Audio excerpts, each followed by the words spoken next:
చాలా చిత్రమైన పేర్లు నాకు కనపడుతుంటాయి. గబుక్కులు నోట్లోంచి వచ్చేస్తుందేమో మన భయం నాకు.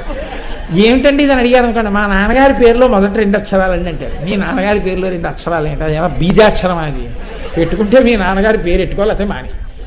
మా నాన్నగారి పేరులో 2 అక్షరాలండి. మా మామగారి పేరులో 1 అక్షరం అండి. మా తాతగారి పేరులో 0 అండి. ఇవన్నీ తీస్తే నా పేరండి. ఆఖరికి వీడికి పెట్టిన పేరు ఎవరో పిలవరు, వీడిని బన్నీయో గున్నీయో ఏదో పిలుస్తారు. అయ్యి ఏంటిదంతా అంటే దానికి ఏం అర్థం ఉండదు. అదొక విర్రితనంతో కూడిన జీవితం అంతే. అదొక అపోహతో కూడిన జీవితం. దానికి ఏమైనా అర్థం ఉంటుందా అంటే అర్థమేమి ఉండదు. ఏదో పీతాంబరధరుడు అని ఒక అబ్బాయికి పేరెట్టారు. పిలిచేది పిచ్చాడా అని పిలుస్తుండేవారు. పీతాంబరధరుడు పేరేమిటి? పిచ్చాడా అని పిలుచుకోవడం. అలా ఉంటాయి. మీరు ఇవాళ లోకంలో చూడండి, నా చిన్నతనంలో కుక్కలకున్న పేర్లన్నీ ఇప్పుడు పిల్లలకున్న పేర్లు. నా చిన్నతనంలో కుక్కల్ని ఏమని పిలిచేవారో ఆ పేర్లే ఇప్పుడు మనవల్ని పిలుస్తున్నారు. ఏంటి ఏవో పిచ్చి సరే నేను మళ్ళీ అంటే ఎవరు నా కొన్ని కుటుంబాల వాళ్ళు బాధపడతారు. వీడు మన ఇంట్లో వినేసే చెప్పేస్తున్నాడు ఉపన్యాసాలు, నన్ను పిలవడానికి కూడా భయపడతారు. అని ఎందుకు వచ్చింది నేను చెప్పను. కానీ మీరు ప్రాజ్ఞులు, మీకు తెలుసు. కాబట్టి రాగస్వరూప పాషాఢ్య. ఏమిటి రాగం అంటే? దానికి ఏం అర్థం ఉండదు. ఎందుకు పెట్టుకుంటాడు ఈ అనురాగం అంటే? నేనే ఉద్ధరించేస్తున్నాను అనుకుంటాడు. ఇవన్నీ నేనే ఉద్ధరించేసేది. కర్తవ్యంతో చెయ్యి, తప్పేం లేదు. ఇది నా కర్తవ్యం, నా కడుపున పుట్టాడు, వాడిని చదివిస్తున్నాను.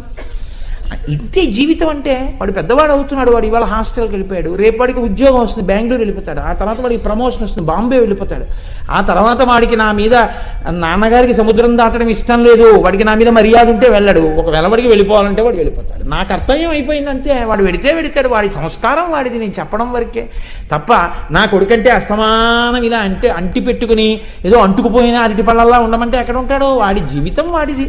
నా జీవితానికి ఆలంబనం ఈశ్వరుడు అని నువ్వు ఎప్పుడూ ఈశ్వరుడితో కలిసి ఉంటే పర్వాలేదు.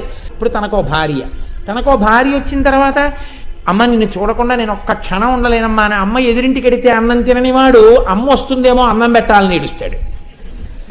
కాబట్టి ఇప్పుడు ఏమైపోయింది? అమ్మ అక్కర్లేదు. ఎందుకు అక్కర్లేదు? భార్య వచ్చింది. అది అందరి విషయంలో కాదు, ధూర్తుల విషయంలో నేను చెప్పేది. కాబట్టి ఇప్పుడు ఏమైంది? కూడికొచ్చింది, తీసివేత వచ్చింది. కొన్నాళ్ళు అయింది, ఏమైంది? తండ్రి గారు వెళ్ళిపోయాడు. అప్పుడు అనేవాడు, నాన్నగారండి మీరు లేకపోతే నేను ఎక్కడ ఉండగలనండి అంటాడు. తండ్రి వెళ్ళిపోయిన తిథి ఇంటి పురోహితుడు వచ్చి గుర్తు చేయాలి, ఏమన్నా మీ నాన్నగారి తద్దినం అండి అని. అదోటి వచ్చింది ఏమిటంటాడు. తప్ప అసలు జ్ఞాపకమే ఉండదు. తండ్రి గారు వెళ్ళిపోయారన్న విషయం గుర్తుండదు. మీరు ఇంట్లోకి వెళ్ళి చూడండి, మీరు ఇంట్లో అలా తల తిప్పి చూశారనుకోండి, ఇది 12,000 అండి ఫోటో అంటాడు. అందులో ఏముంటుందంటే, మా చిన్నతనంలో ఆట ఆడేవాళ్ళం. తెల్లకైతే మీద ఇంటి ఇలా చల్లేసి దాన్ని మడతలు ఎట్టేస్తే అదొక భూత కల్పనతో కూడా, ఎవరే నాకు పిశాచం వచ్చింది, నాకు రాక్షసుడు వచ్చాడని అలా ఉంటుంది ఏదో ఒకటి. ఇది ఏమిటని మీరు అడిగారు అనుకోండి, ఇది 12,000 అంటాడు. ఆయనకి తెలియదు అదేమిటి. అప్పుడు ఆయనకి తెలిసి కొనుక్కున్నది కాదు, ఆయన తెలియక కొనుక్కున్నాడు అంతే. అది ఏమైనా తెలుస్తుందేమోనని ఆయన ప్రయత్నం జీవితాంతం. తెలియడానికి దానికి ఏమైనా ఉంటే కదా అసలు అందులో ఏం ఉండదు. మనకి తెలియదు, ఇవి ఉంటాయి. కానీ తనని కన్న తండ్రి ఫోటో ఆ ఇంట్లో ఉండదు, తనని కన్న తల్లి ఫోటో ఆ ఇంట్లో ఉండదు. ఒకవేళ ఉన్నా దాని మీద ఎన్నడూ ఓ పూలదండ ఉండదు, దాని పాదాల దగ్గర ఓ పువ్వు ఉండదు. వీడి తినడానికి తాగడానికి కొన్ని కోట్లు ఖర్చు అవుతుంటాయి, ఆ ఇంట్లో అన్నీ ఉంటాయి, ఓ భగవద్గీత ఉండదు. ఆ ఇంట్లో భోగాలకి విలాసాలకి కోట్లు ఖర్చు పెడతారు, ఆ ఇంట్లో మీకు 7 కాండల రామాయణం ఉండదు. ఆ ఇల్లే ఇల్లు అంటే నన్ను మీరు క్షమించగలిగితే అదే రావణాసురుడి అంతఃపురం.